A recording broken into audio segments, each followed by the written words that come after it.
Okay so hello and welcome guys, welcome back to Omnibulls. This is Hardeep Malik and आज हम discuss करने वाले हैं कि किस तरीके से आप कुछ स्टॉक्स फिल्टर आउट कर सकते हो एक दिन पहले। जैसे कि रात को 9-10 बजे आपने कुछ स्टॉक्स फिल्टर आउट कर लिए एंड अगले दिन फिर 9 बजे आप उसको ट्रेड कर सकते हैं इंट्राडे में। ठीक है, तो यहाँ पे मैं एक सिंपल सी स्ट्रैटेजी बताऊंगा। देखो गाइस, चीज़ें कॉम्प्लेक्स करने से पैसा बनेगा नहीं। ठीक है, चीज़ें जितनी सिंपल रखोगे उतनी आसानी से आपका पैसा बनेगा। तो आज हम डिस्कस करने वाले हैं सिर्फ एक हैमर कैंडल के बारे में। अगर आप सिर्फ एक हैमर कैंडल को भी अगर आप ले लोगे, जैसे कि मान लीजिए इस तरीके की जो कैंडल होती है, इस तरीके से जैसे कि ये वाली कैंडल हो गई, सिर्फ इसी कैंडल के बेसिस पे हम ट्रेड लेंगे और सारे स्टॉक्स इसके बेसिस पे हम फिल्टर आउट करेंगे। या तो ये नॉर्मल हैमर हो गई या फिर एक इन्वर्टेड हैमर हो गई, जो कि एक बेरिश साइन है। जैसे काइंड ऑफ ये अगर इसकी जो बॉडी थोड़ी स्मॉल होती तो फिर ये एक हैमर कैंडल कहलाई जाती।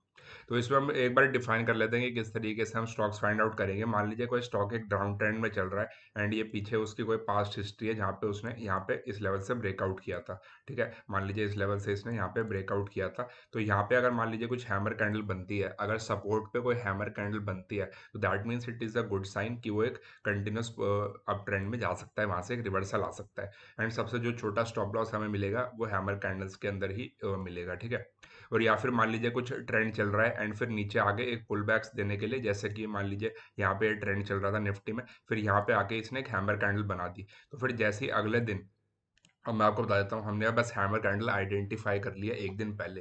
तो पहले एक बार हैमर कैंडल बनने दीजिए, उसके बाद फिर हम ट्रेड देखेंगे। ठीक है, तो मान लीजिए कुछ कैंडल्स बन रही थी, नीचे आया थोड़ा सा, फिर यहाँ पे उसने एक हैमर कैंडल बना दी। तो अब हम अगले दिन किस तरीके से इसको ट्रेड लेंगे, अगले दिन हम क्या करेंगे, इसका अगर हैमर कैंडल बनी है तो उसमें क्या हुआ होगा। मान लीजिए कि सुबह 9:15 पे कैंडल खुली होगी, ऊपर से पहले नीचे गया होगा, फिर वापस से ऊपर आके इसने क्लोज कर दिया। तो तभी यहाँ पे एक हैमर कैंडल बनी है, क्योंकि ये नीचे की तरफ गया था एंड यहाँ पे एक विक लगा दी थी। ठीक है, तो फिर अब इसमें हम क्या करेंगे, नेक्स्ट डे पे 5 मिनट चार्ट से हम खोल के रखेंगे। 5 मिनट चार्ट को जिस तरीके का दिख रहा होगा, अगर मान लीजिए वो फ्लैट ओपन होता है, हमें फ्लैट ओपनिंग चाहिए हमें ट्रेड लेने के लिए, तो वो सबसे बेस्ट केस सिनेरियो होगा। ठीक है, तो जैसे ही ये फ्लैट ओपनिंग होता है एंड फिर 2-4 मिनट वेट करने के बाद, मतलब 1 मिनट वेट करने के बाद 9:16 के बाद ही निकले तो ही इट इज़ वेरी गुड। तो जैसे ही ये इसको ब्रेक करेगा, हम इसको बाय कर लेंगे एंड जो डे का लो होगा वो हमारा एसएल हो जाएगा, या फिर जो लेटेस्ट स्विंग बना होगा यहाँ पे वो हम एसएल मान लेंगे। तो देखो, अभी मैंने ये सारे स्टॉक्स लगा तो रखे हैं, लेकिन मैंने अभी तक इसका कोई भी चार्ट देखा नहीं है। मैं भी आपके साथ ही अभी देखने वाला हूँ। ठीक है, तो मेरे को नहीं पता था कि आज मैं हैमर कैंडल के ऊपर ट्रेड बताने वाला हूँ। मैं सोचा था कुछ और बताऊंगा, पर एक हैमर भी बड़ी ज़रूरी एक कैंडल है। इन सिंपल जो चीज़ें हैं, सिंपल चीज़ें काफ़ी अच्छा वर्क करती हैं। ठीक है, तो जो इसकी सक्सेस रेट है, इसका जो सक्सेस रेट है अराउंड 70 to 80% का रहेगा गाइस। एंड हम इसमें 1:2 का टारगेट करके चलेंगे। ठीक है, तो मान लीजिए हैमर कैंडल बनती है, तो मैं एक बार डिलीट कर देता हूँ। जैसे ये यहाँ पे हैमर बनी, तो अगले दिन फ्लैट ओपनिंग हुई एंड जैसे ही वो क्रॉस करा, ये ऊपर डे एंड पे क्लोज करा। ठीक है, डे एंड पे ये डे हाई पे क्लोज करेगा। ठीक है, तो जनरली ऐसा ही होगा। जो आपने एसएल डाला होगा थोड़ा छोटा रखने का ट्राई कीजिएगा स्विंग्स के हिसाब से, एंड 1:2 आप मिनिमम टारगेट इसके अंदर लेके चलिए। और जैसे जैसे एक्सपीरियंस हो जाएगा, आप ट्राई करोगे कि डे एंड तक ही मैं होल्ड करके रखूँ, क्योंकि अगर वो ट्रेंड देने वाला होता है तो वो डे हाई या डे लो पे ही क्लोज होता है, तो आपको वो पूरा ट्रेंड वहाँ पे कैप्चर हो जाएगा। ठीक है, तो आपको क्या करना है, रात को 8-9 बजे जब भी मार्केट क्लोज हो जाए, उसके बाद 8-9 बजे आप निफ्टी 59, निफ्टी 100 के आप स्टॉक्स लेंगे। मैं यहाँ पे आपको निफ्टी 50 में बताऊंगा पहले, लेकिन आप निफ्टी 100 में देखिएगा, क्योंकि सिंस जब एक बार बिगनर होते हैं तो आप जितना टाइम स्क्रीन पे देंगे, जितना चार्ट्स को आप देखेंगे, उतना आपके लिए बेटर रहेगा। तो आपको निफ्टी के सारे 100 के 100 स्टॉक्स देखने हैं। देखो, अभी शुरू में लगेगा कि बहुत ज़्यादा टाइम लगने वाला है, लेकिन 15 से 20 मिनट का काम होता है, उससे ज़्यादा होता नहीं है। एंड अगर आप 15 से 20 मिनट भी नहीं दे सकते मार्केट को, तो आई थिंक मार्केट आपके लिए नहीं है। ठीक है, तो फिर निफ्टी 100 के आपने सारे स्टॉक्स वॉच लिस्ट में लगा लिए। उसके बाद फिर आपको क्या करना है, सारे एक एक करके देखने हैं कि कहाँ पे हैमर कैंडल बननी है डेली चार्ट पे। ठीक है, तो अब हम देख लेते हैं। जैसे कि हम अभी ट्रेड डिस्कस कर रहे हैं कि कहाँ पे हो सकता है। देखो, यहाँ पे तो ये साइडवेज ही है, कोई खास चार्ट नहीं है। तो यहाँ पे भी ये पूरी कैंडल बनी हुई है, यहाँ पे भी हैमर कैंडल नहीं है। हम डेली चार्ट पे देख रहे हैं, ये डेली चार्ट मैंने लगा रखा है। यहाँ पे हम देख रहे हैं कहाँ पे हैमर बनी होगी। ठीक है, और ऊपर के लेवल पे अगर कहीं इन्वर्टेड हैमर बनी है तो हम उसको वेटेज देंगे। तो अप ट्रेंड के अंदर एक इन्वर्टेड हैमर अगर मिल जाए तो हम उसको सेलिंग के लिए देख सकते हैं, एंड डाउन ट्रेंड के अंदर एक नीचे हैमर बन जाए तो हम उसको ये सकते हैं कि ट्रेंड रिवर्सल हो रहा है। तो बेसिकली हम यहाँ पे ट्रेंड रिवर्सल के लिए बात कर रहे हैं। तो जो ट्रेंडिंग मार्केट होगी हम उसमें मिस करने वाले हैं। तो ट्रेंडिंग मार्केट के लिए जो सेटअप होगा वो मैं आपको अगली वीडियो में बताऊंगा। इस वीडियो में हम ट्रेंड रिवर्सल्स की बात कर रहे हैं, क्योंकि रिवर्सल्स के अंदर क्या होता है, प्रोबेबिलिटी काफी हाई रहती है, रिस्क रॉड काफी अच्छा इसके अंदर मिल जाता है। ठीक है, तो आप देख लेते हैं एक्सिस बैंक, ये थोड़ा-सा एक इन्वर्टेड हैमर टाइप की चीज़ आपको यहाँ पे लग रही होगी, ठीक है? आप देखोगे क्योंकि बैंक निफ्टी भी थोड़ा नीचे आया है एंड सिंस ये एक अप ट्रेंड में था, यहाँ पे इसने प्रीवियस हाई ब्रेक करने की कोशिश करा लेकिन ये ब्रेक नहीं कर पाया एंड यहाँ पे अब नेगेटिव कैंडल इसने काइंड ऑफ क्लोजिंग दी है। थोड़ा-सा और नीचे अगर ये क्लोज़ करता तो हम इसको और अच्छे से एक्सेप्ट कर सकते थे। तो एक्सिस बैंक भी हम एक तरीके से वॉच लिस्ट में मान लेंगे, ठीक है? तो देख लीजिए जैसे मैंने यहाँ पे 15 मिनट्स का चार्ट लगा लिया। तो ये कैसे बनी कि नीचे खुला, ऊपर गया, फिर वापस नीचे यहाँ पे क्लोज़ हो गया। तो अब देखो वैसे तो नीचे स्पेस इतना ज़्यादा नहीं है मूव करने के लिए। और मैं एक बार दिखा देता हूँ, 1 सेकंड। यहाँ पे ये परसेंटेज में किस लिए आ रहा है मेरे को समझ नहीं आ रहा, 1 सेकंड। सेटिंग्स पे अगर हम जाएँगे, 1 सेकंड। रेगुलर, हाँ ठीक है। हाँ, तो यहाँ पे ये इस तरीके से ही आएगा, तो 975 पे चल रहा है। तो हम इसमें किस तरीके से ट्रेड लेंगे, मान लीजिए ये परफेक्ट हैमर नहीं है जो हम लुकअप कर रहे थे, ये वाली अगर कैंडल ना बनती तो यहाँ पे क्लोज होता तो फिर अच्छा ये इसमें ट्रेंड मिल सकता था। तो फिर हम क्या करते हैं, मान लीजिए इस कैंडल को इग्नोर करते हैं, मैं आपको बस ट्रेड बता रहा हूँ। तो अब अगले दिन मान लीजिए मंडे को यहाँ पे समवेयर अराउंड इस रेंज के अंदर खुलता है, जैसे कि प्रीवियस स्विंग को ब्रेक ना करे एंड इसी रेंज के अंदर खुले, तो इसका मतलब क्या होगा कि जिन लोगों ने भी सेल करा हुआ है ना वो नई ट्रेड ले पाए हैं, जिन्होंने बाय करा हुआ है वो भी नई ट्रेड नहीं ले पाए हैं। और जैसे ही ये स्विंग ब्रेक करेगा तो बायर्स का जो एसएल है वो कटेगा और सेलर्स जो होंगे और अच्छे से इसके अंदर फोर्सफुली आ जाएंगे, क्योंकि उनको लगेगा कि यहाँ पे अब ट्रेंड जो है रिवर्स हो चुका है एंड उसका एसएल यहाँ पे रहेगा, तो हम भी यहाँ पे अपना एसएल मान के हम यहाँ पे ट्रेड ले लेंगे। तो हम बस वेट करेंगे पहले सेटअप के बनने का, उसके बाद हम इसके अंदर ट्रेड लेंगे। तो एक्सिस बैंक एक हो गया, मतलब एक्चुअल हैमर नहीं है, हमें अभी और स्टॉक देखने हैं। तो आपको 100 में से निफ्टी 100 जैसे आप लगाओगे तो उसमें से आपको 4 या 5 स्टॉक से सिलेक्ट करने हैं जो एक परफेक्ट हैमर टाइप की कैंडल बना रहे होंगे, ठीक है? तो यहाँ पे अभी देख लेते हैं कि और कोई नहीं बन रहा। देखो पास्ट में काफ़ी सारे हैमर कैंडल्स बनी होंगी, जैसे मान लीजिए इस तरीके की, तो एक डाउन ट्रेंड की शुरुआत देखो, अप ट्रेंड के अंदर भी अगर गैप डाउन खुल जाता है तो वो भी एक अच्छा सिनेरियो होता है ट्रेड लेने के लिए, लेकिन इसको हम अगली से अगली वीडियो में डिस्कस करेंगे, ठीक है? तो ये भी एक काइंड ऑफ इन्वर्टेड हैमर आप देख सकते हो कि बन रही है कि जैसे अप ट्रेंड में इसने ब्रेकआउट तो दे दिया लेकिन अब ये स्लो एंड स्टेडी यहाँ पे वेट कर रहा है। तो आप देखोगे अगर इसका ये इनसाइड कैंडल अगर नीचे की तरफ ब्रेकआउट करता है तो हम इसमें ट्रेड ले सकते हैं। तो ये इनसाइड कैंडल का सेटअप है, ना कि अभी हैमर अच्छे से क्योंकि बनी नहीं है, काइंड ऑफ डोजी थी। तो इसको भी आप देख सकते हो, यहाँ पे भी एक ट्रेड मिल सकता है। देखो यहाँ पे ऐसे वाले जो सेटअप्स होते हैं वो काफ़ी अच्छे होते हैं। देखो जैसे ब्रेकआउट लेवल होता है ना, ब्रेकआउट करने के बाद अगर एकदम से ऊपर चला जाता है ना मार्केट, तो एक बार ब्रेकआउट को रीटेस्ट करने के लिए उसके पास आने का स्पेस होता है। और जैसे ही मान लीजिए कि ये 390 के आसपास क्लोज हुआ है तो फ्लैट ओपनिंग के बाद मान लीजिए गैप अप या गैप डाउन खुल गया तो हम इसको पहले तो इग्नोर करेंगे, ठीक है? अगर आपको थोड़ा एक्सपीरियंस हो गया तो आप गैप डाउन भी ट्रेड कर सकते हो, क्योंकि मान लीजिए ये कल की क्लोजिंग है एंड मान लीजिए यहाँ पे गैप डाउन खुला है, तो हम क्या वेट करेंगे कि एक बार ऊपर जाके फिर यहाँ से कुछ नेगेटिव कैंडल बनाए एंड फिर अगर ये नीचे आ रहा है तो हम यहाँ पे एसएल डाल के इसको ट्रेड कर सकते हैं। तो गैप अप और गैप डाउन के केस में सिमिलरली जैसे मान लीजिए ये एक आपका सपोर्ट लेवल है, मान लीजिए यहाँ पे डेली चार्ट पे आया था एंड फिर अगले दिन यहाँ पे थोड़ा गैप अप खुल गया, तो गैप अप खुल के एक बारी वो नीचे आता है एंड फिर वापस से अपना डे हाई क्रॉस करता है, तो हम इसको बाय कर सकते हैं। तो गैप अप के केस में गैप अप भी लेकिन 0.34% से ज़्यादा नहीं खुलना चाहिए, अगर उससे ज़्यादा खुलता है तो हम उस ट्रेड को इग्नोर करेंगे, क्योंकि जो मूवमेंट है वो एक्चुअली गैप अप या गैप डाउन की फॉर्म में जा चुका है, ठीक है? तो अब यहाँ पे अभी हम देख लेते हैं कि जैसे 15 मिनट चार्ट्स पे आप देखोगे कि यहाँ पे ऊपर गया पहले खुल के फिर वापस से नीचे आ गया। तो अब यहाँ पे अगर मान लीजिए इसी रेंज के अंदर कहीं ओपनिंग हो जाती है एंड फिर ये इस लो को ब्रेक करता है, तो हम यहाँ पे जो एक छोटा सा एसएल डाल के, ये अगर हमारा एक्स है तो हम 2x का टारगेट लेके चल सकते हैं।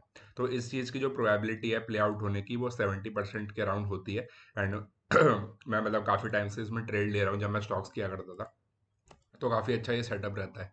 तो यहाँ पे देखो आप भारतीय एयरटेल के अंदर काफ़ी अच्छा ये पैटर्न बना हुआ है, 2 इन्वर्टेड हैमर बन चुकी हैं एंड काफ़ी स्ट्रेच यहाँ पे हो गया था, एक बार जैसे स्पाइक को रीटेस्ट करने गया एंड उसके बाद यहाँ पे वापस से इसको जाने नहीं दे रहे हैं। तो अगर थोड़ा सा भी गैप डाउन यहाँ पे खुलता है मंडे को ना, मार्केट अगर नेगेटिव रहता है तो इसके अंदर यहाँ पे एक सेलिंग प्रेशर देखने को हमें मिल सकता है, ठीक है? तो मैं बता रहा हूँ, इसकी वजह से हम स्टॉक्स इतने ज़्यादा अभी तक देखे नहीं है, लेकिन अगर आप इंडिविजुअली करोगे, मन में करते रहोगे तो आप एक बारी में काफ़ी सारे स्टॉक्स इसको आइडेंटिफाई कर लोगे, ठीक है? तो अब यहाँ पे सिप्ला था, वो कोई भी हैमर कैटल हमें मिली नहीं है, कोल इंडिया में भी बॉडी थोड़ी बड़ी है, डिविस लैब के अंदर भी बड़ी बॉडी है। तो आप थोड़ा जल्दी जल्दी इसके अंदर देख लेते हैं कि किस तरीके से निफ्टी फिफ्टी के ही मैं आपको स्टॉक्स बता रहा हूँ। तो फायर्स में जो क्या है, थोड़ा कभी कभी डिले हो जाता है तो आप ट्रेडिंग व्यू पे भी देख सकते हो, लेकिन ट्रेडिंग व्यू पे जो मैंने वॉच लिस्ट बनाई है वो थोड़े अलग अलग स्टॉक्स की है, तो इसलिए मैंने यहाँ पे फायर्स में खोल के आपको दिखा दिया था कि आप इस तरीके से देख सकते हो। तो एक बार देख लेते हैं। आइसर मोटर है तो ऑलरेडी नीचे आ रहा है। आप देखोगे यहाँ पे कि हीरो मोटोकॉर्प और आइसर उसका हार्ले डेविडसन का भी टाई अप हो गया है, जिसकी वजह से इसको नीचे गिरा रहे हैं। ब्रिटिश वाले किसी ब्रांड के साथ बजाज ऑटो का भी शायद आई थिंक ट्रियम्फ नाम से है, तो बजाज ऑटो ने भी उसके साथ टाई अप कर लिया है। तो उसकी वजह से आइसर मोटर के शेयर्स को काफ़ी अच्छा यहाँ पे गिरा रहे हैं। आप देखोगे कि इस तरीके से यहाँ पे एक बारी ऊपर की तरफ गया था एंड एकदम से नीचे गैप डाउन खोल के पूरा का पूरा नीचे गिरा दे। तो इस तरीके के फेक ब्रेकआउट्स काफ़ी होते हैं। तो अब ट्रेंड में जब भी कभी आपको लगे कि यहाँ पे जैसे सपोर्ट लेके ये ऊपर जाने की कोशिश कर रहा था, ऐसे केस में अगर गैप डाउन हो जाता है तो काफ़ी अच्छा सेलिंग प्रेशर इसके अंदर आ सकता है। ठीक है, तो जैसे ये एक चीज़ इसमें भी हुई थी फेसबुक के, अगर आप मेटा के स्टॉक्स में देखोगे ऐसा ही हुआ था। S&P में भी कई बार ऐसा हो चुका है कि ब्रेकआउट होने वाला होता है, ऐसे फेल हो जाता है। तो अब ट्रेंड के अंदर अगर बड़ा गैप डाउन खुल रहा है तो that means it's a first sign कि आपको सेलिंग की साइड स्विच कर जाना चाहिए। ठीक है, आप उसको होल्ड करके रखोगे तो कोई फायदा नहीं होगा। ठीक है, यहाँ पे डोजी कैंडल बनी है तो यहाँ पे कोई ट्रेड नहीं बनेगा। ग्रासिम में भी कोई ट्रेड नहीं है, SCL टेक में भी कोई ट्रेड नहीं है। एंड HDFC बैंक के अंदर देखो, अब ये देखो, ये भी है तो इन्वर्टेड हैमर, लेकिन क्या है कि ऑलरेडी मोमेंटम करके आ रहा है। ठीक है, हमें क्या है कि टॉप पे फाइंड आउट करनी है। अगर मान लीजिए कुछ स्ट्रेच में अगर हमें मिल रहे हैं, जैसे यहाँ पे ये वाली एक काइंड ऑफ इन्वर्टेड हैमर थी, थोड़ा सा गैप डाउन खुला फिर ये नीचे आ गया। ठीक है, तो ये एक परफेक्ट ट्रेड है। मैं आपको एक बार दिखा देता हूँ कि किस तरीके से है। और देखो यहाँ पे भी एक फेक ब्रेकआउट था, किस तरीके से ये ऊपर यहाँ से गया, फिर एकदम से नीचे गैप डाउन खोल दिया एंड फिर जहाँ से गैप कवर करके फिर वापस से नीचे आ गया। तो देखो सारी चीजें काम करती है मार्केट में। आपको बस एक दो चीज़ों के अगर आप स्टिक रहोगे तो वो एक काफ़ी अच्छा मोमेंटम आपको देखने को मिलेगा। तो देखो यहाँ पे ये हैमर कैंडल बनी थी, इन्वर्टेड हैमर। मार्केट खुला, ऊपर गया, फिर वापस से नीचे आके नीचे ही इसने क्लोज कर दिया। तो दैट मीन्स कि सेंटीमेंट नेगेटिव है। एंड देखो हमने क्या कहा था, गैप डाउन खुले एंड उसके बाद जैसे ही लो को ब्रेक करता है तो हम इसमें ट्रेड ले सकते हैं। तो देखो कितना अच्छा मोमेंटम यहाँ पे देखने को मिलता है। तो हैमर कैंडल जो है एक्यूरेसी इसकी काफ़ी अच्छी होती है। अगर आप टॉप्स या बॉटम टाइप पे, मतलब कि एक स्ट्रेच मोमेंटम हो। ट्रेंड रिवर्सल हम कब करते हैं, जब ट्रेंड बना हो कोई। तो ये एक ट्रेंड था, तो ट्रेंड के बाद हम ट्रेंड रिवर्सल देखते हैं। ऐसे बीच में आप ट्रेंड रिवर्सल नहीं देख सकते जब कोई मोमेंटम ही ना हुआ हो। तो ये सबसे इंपॉर्टेंट चीज़ है, पहले एक ट्रेंड होना चाहिए। जैसे अब ये देखो HDFC लाइफ इंश्योरेंस, तो काफ़ी अच्छा यहाँ पे एक अप ट्रेंड में था, ये नीचे गया, ऊपर गया, फिर वापस से अब यहाँ पे इसने हैमर कैंडल बना दी टॉप के आसपास। एंड ये भी काफ़ी अच्छी बात है कि इसने थोड़ा सा ऊपर इसको टच करा है, कि मतलब हाई ब्रेक करा है। तो दैट मीन्स कुछ लोगों ने ब्रेकआउट जो ट्रेड लिया होगा वो भी यहाँ पे ट्रैप हुआ है। तो अब ये HDFC लाइफ इंश्योरेंस एक परफेक्ट स्टॉक लग रहा है। आप इसको वॉच लिस्ट में लगा सकते हैं। मंडे के दिन हम इसको ट्रैक करेंगे। अगर मार्केट थोड़ा सा भी नेगेटिव रहता है तो ये एक ऐसा स्टॉक है जो काफ़ी अच्छी तरीके से नेगेटिव हो सकता है। एंड यहाँ पे आप देखोगे कि start of the momentum somewhere around यहाँ से हुआ था। तो 648 तक का हम टारगेट लेके चल सकते हैं। 657 के आसपास अगर फ्लैट ओपनिंग होती है 658 से लेकर 660 के बीच में, तो हम यहाँ पे इसको सेल कर सकते हैं। एंड 661 या 2 का SL लगा के हम 1:2 का ये टारगेट पकड़ सकते हैं। ठीक है, तो इस तरीके से आप ट्रेड कर सकते हो सारे स्टॉक्स को एक हैमर कैंडल के बेसिस पे ही। एंड काफ़ी अच्छी एक्यूरेसी रहती है। हीरो मोटो को आप देखोगे अभी वेट कर रहा है। ये देखो अब हिंडाल्को, अब देखो ये बाइंग की तरफ मोमेंटम किस तरीके से आएगा। यहाँ पे ऊपर गया, नीचे गया, अब यहाँ पे एक बेस फॉर्मेशन टाइप की चीज़ चल रही है। तो ये डब्ल्यू पैटर्न बनाने का ट्राई कर रहा है, हायर हाई बनाने का। तो यहाँ पे एक हैमर कैंडल बनी है। अगर ये फ्लैट ओपनिंग के बाद इसका हाई ब्रेक करता है तो हम इसको बाय कर लेंगे। एंड जो उसी दिन का डे लो होगा उसको एसएल बना देंगे, या फिर जो 15 मिनट चार्ट्स पे आप देख लेना कि कहाँ पे इसे स्विंग बना हुआ है। यहाँ पे हम देख लेते हैं। तो यहाँ पे आप देखोगे ये, तो यहाँ पे देखो ऊपर खुला, नीचे गया, फिर वापस से आके यहीं क्लोज हो गया। तो अगर समवेयर अराउंड 424 इसके आसपास खुलता है तो हम यहाँ पे 425 क्रॉस करते ही इसको बाय कर लेंगे। एंड यहाँ पे 422 का एसएल मान लेंगे। तो यहाँ पे 3 रुपये का एसएल रहेगा एंड 6 रुपये का टारगेट, क्योंकि जो प्रीवियस स्विंग्स थे इनके ऊपर ही क्लोज करने का ट्राई करेगा अगर मोमेंटम सच में बुलिश है तो। ठीक है, तो अगर मार्केट मंडे को थोड़ा बुलिश के सेंटीमेंट की तरफ रहता है तो हम हिंडाल्को को ट्रेड करेंगे। थोड़ा बियरिश रहता है तो HDFC लाइफ इंश्योरेंस को ट्रेड करेंगे। ठीक है, तो दो हमें एच के नाम से ही मिल गए हैं। हिंदुस्तान यूनिलीवर में कोई ट्रेड नहीं है अभी। यहाँ पे आप देखोगे तो HDFC में भी अब ये वाला हैमर हम ट्रेड नहीं करेंगे, क्योंकि मैंने क्या बताया था कि टॉप या बॉटम के आसपास मिलना चाहिए। ये एग्जैक्टली मिडल में है ना, ऊपर सपोर्ट है, मतलब ऊपर रेजिस्टेंस है, नीचे सपोर्ट है। तो आपको इसको मतलब जा तो सकता है, लेकिन ये हमारे परफेक्ट एनालिसिस में फिट नहीं बैठता। तो आपको सिर्फ परफेक्ट स्टॉक्स फाइंड आउट करने हैं। इसलिए फिर मैं कह रहा था कि निफ्टी 100 आप लगा लीजिए, तो उसमें से 4-5 जो सबसे बेस्ट आपको दिखे उसके अंदर हम ट्रेड करेंगे। इन्फोसिस भी थोड़ा सा इन्वर्टेड हैमर टाइप से है, लेकिन थोड़ा मेरा इसमें बायस बाइंग साइड का ही है, तो इसको तो मैं इन्वेस्टिंग के पॉइंट ऑफ व्यू से ही देख रहा हूँ। तो इसमें देखते हैं। ठीक है, तो जो भी स्टॉक आपको ठीक लगे उसके अंदर आप ट्रेड ले सकते हैं। हाँ, ये M&M भी एक हो सकता है कि काफ़ी अच्छी इसने रैली यहाँ पे दिखाई थी। तो हो सकता है अभी ये एग्जॉशन हो गया यहाँ पे, तो ये फ्लैट ओपनिंग के बाद अगर 5 मिनट ब्रेकआउट में भी आप इसको ट्रेड ले सकते हो, क्योंकि अगर गिरना होगा तो ये इमीडिएटली यहाँ से गिर जाएगा। ठीक है, तो अभी हमने M&M डिस्कस कर लिया, हिंडाल को हमने डिस्कस किया था और एक एचडीएफसी लाइफ इंश्योरेंस डिस्कस किया था। तो अभी तक तो हाँ देखो, रिलायंस इंडस्ट्रीज काफ़ी अच्छा है। यहाँ पे एक हमें इन्वर्टेड हैमर का कैंडल बना हुआ है और यहाँ पे ब्रेकआउट का लेवल भी था। तो यहाँ पे हो सकता है कि अगर मंडे को मार्केट गिरता है तो ये एक ऐसा स्टॉक है जो निफ्टी को नीचे लेके आ सकता है, ठीक है। तो रिलायंस को भी आप नज़र रख सकते हो। एसबीआई लाइफ इंश्योरेंस भी काफ़ी अच्छा दिख रहा है। तो इंश्योरेंस कंपनी वाले जो स्टॉक्स हैं वो काफ़ी अच्छे यहाँ पे डाउन ट्रेंड में दिख रहे हैं। एसबीआई भी यहाँ पे देखो, ये एग्जैक्टली हैमर तो नहीं कहेंगे बट कह सकते हैं कि ब्रेकआउट तो कर ही सकता है, ठीक है। तो बाइंग की साइड पे हम हिंडाल को और एसबीआई को माइंड में रखेंगे एंड बाकी सेलिंग साइड पे रिलायंस को रखेंगे, Hindu HDFC life insurance company को रखेंगे। सन फार्मा भी एक सेलिंग की तरफ दिख सकता है, टीसीएस भी देखते हैं। मतलब लेकिन जो हमारे मेन स्टॉक्स है, हमने 4-5 जो स्टॉक है वो ऑलरेडी सिलेक्ट कर लिए हैं, लेकिन अब हम और कोई आइडेंटिफाई करने का ट्राई कर रहे हैं कि और कुछ मिल सकता है कि नहीं। टाटा स्टील भी थोड़ा ठीक है वैसे, सपोर्ट और रेजिस्टेंस के बीच में मूवमेंट करने के लिए स्पेस अपने को चाहिए होता है, ठीक है। अगर स्पेस है मूव करने के लिए तो भी वो स्टॉक परफेक्ट है। तो आपको दो चीज़ें हमेशा माइंड में रखनी है कि एक ट्रेंड पहले बना हुआ हो एंड उसके बाद स्पेस हो मूव करने के लिए, तभी आप उसको स्टॉक पर सिलेक्ट करेंगे, ठीक है।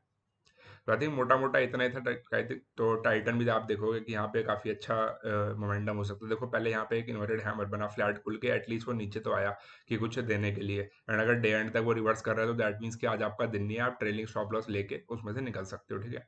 तो जैसे यहाँ पे टॉप्स पे जैसे बनते हैं कुछ डाउन ट्रेंड था, फिर वापस आके यहाँ पे एक इन्वर्टेड हैमर यहाँ पे बनाई एक ब्रेकआउट फेल के चक्कर में, तो फिर उसके बाद देखो आप काफ़ी अच्छा मोमेंटम यहाँ पे हमें देखने को मिला था। आप उनको पोजिशनल भी लेके जा सकते हो, लेकिन अभी हम सिर्फ इंट्राडे का डिस्कस कर रहे हैं। तो यहाँ पे अब अगर फ्लैट ओपनिंग के बाद निकलता है तो काफ़ी अच्छा यहाँ पे बड़ा ट्रेंड देखने को मिल सकता है, अगर सारी मार्केट नेगेटिव होती है तो, क्योंकि काफ़ी ऊपर तक ये जा चुका है।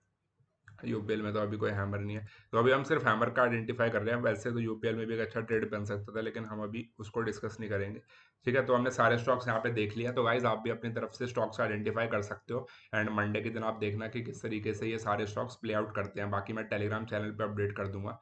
आप टेलीग्राम चैनल को आप खोल के देखिए, बस ओमनिबल्स टाइप कर दीजिए सर्च बार में ओमनिबल्स, एंड उसके अंदर अराउंड 85 या 90 पता नहीं कितने सब्सक्राइबर्स है, लेकिन 80 से ज़्यादा है अभी, ठीक है। तो आप उसको ज्वाइन कर सकते हो, वहाँ पे मैं सारे अपडेट्स आपको देता रहूँगा कि किस तरीके से आप स्टॉक को ट्रेड कर सकते हो, एंड हम देखेंगे कि कैसे वो प्ले आउट होते हैं, राइट।